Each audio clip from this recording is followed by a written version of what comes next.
വിഷന്റെ news at 7 വാർത്തകളിലേക്ക് ഏവർക്കും സ്വാഗതം. പ്രാദേശിക വാർത്തകൾ ചുരുക്കത്തിൽ. കൂടുതൽ വാർത്തകൾക്കായി നാട്ടുകൾ വിഷൻ ചാനൽ സബ്സ്ക്രൈബ് ചെയ്യൂ. 4 വയസ്സുകാരന് തെരുവുനായുടെ കടിയേറ്റു.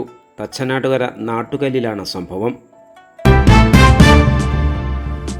തച്ചനാട്ടുകര നാട്ടുകൽ കറുത്തേനിക്കുണ്ട് 4 വയസ്സുകാരന് തെരുവുനായുടെ കടിയേറ്റു.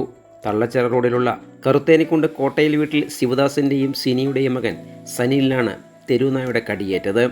വീട്ടുമുറ്റത്ത് കളിച്ചുകൊണ്ടിരിക്കുമ്പോഴാണ് തെരുവുനായ ഓടിവന്ന് കുട്ടിയുടെ മുഖത്ത് കടിച്ചത്. നിലവിളിക്കേട്ട് ഓടിയെത്തിയ കുട്ടിയുടെ ചെറിയച്ഛൻ രതീഷാണ് കുട്ടിയെ തെരുവുനായുടെ ആക്രമണത്തിൽ നിന്നും രക്ഷപ്പെടുത്തിയത്.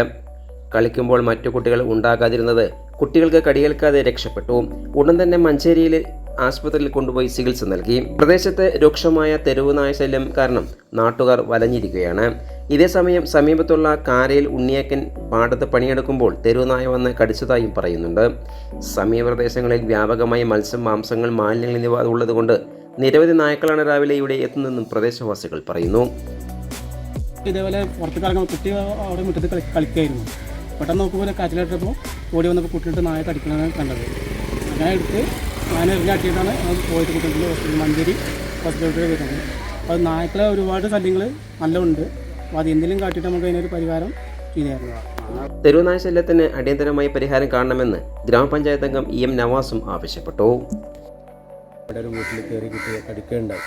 ഇന്ന് 2 സ്ഥലങ്ങളിലാണ്. ഒന്ന് ഈ കുട്ടി തൊട്ടപ്പുറത്തുള്ള ഉണ്ണിയൊക്കെ എന്ന് പറയുന്ന ഒരു ആളെയും അന്ന് തെരുവായി കടിച്ചിട്ടുണ്ട്. ഇനി വരുന്ന വെക്കേഷൻ ദിവസങ്ങളിൽ കുട്ടികളെ കളിക്കാൻ മറ്റും എങ്ങനെ പുറത്തു വിടുമെന്നുള്ളൊരു ആശങ്കയിലാണ് ഇവിടുത്തെ രക്ഷിതാക്കളുള്ളത്. അതുകൊണ്ട് ഇതിനൊരു ശാശ്വത പരിഹാരം, ഈ തെരുവുനായ ശല്യത്തിന് ശാശ്വതമായ പരിഹാരം കണ്ടെത്തണമെന്നാണ് ഇവിടുത്തെ ആളുകൾ ആവശ്യപ്പെടുന്നത്. അതുമായി ബന്ധപ്പെട്ട് പഞ്ചായത്തിൽ ഇന്നൊരു പരാതി നൽകാൻ വേണ്ടി തീരുമാനിച്ചിട്ടുണ്ട്. അതോടൊപ്പം ഈ കുട്ടിക്ക് കടിയേറ്റ ആളുകൾക്ക് അടിയന്തരമായിട്ടുള്ള സഹായം ലഭ്യമാക്കണമെന്ന് കൂടി ആവശ്യപ്പെട്ടുകൊണ്ട് പഞ്ചായത്തിൽ ഒരു നിവേദനം ഇന്ന് നൽകുന്നതാണ്.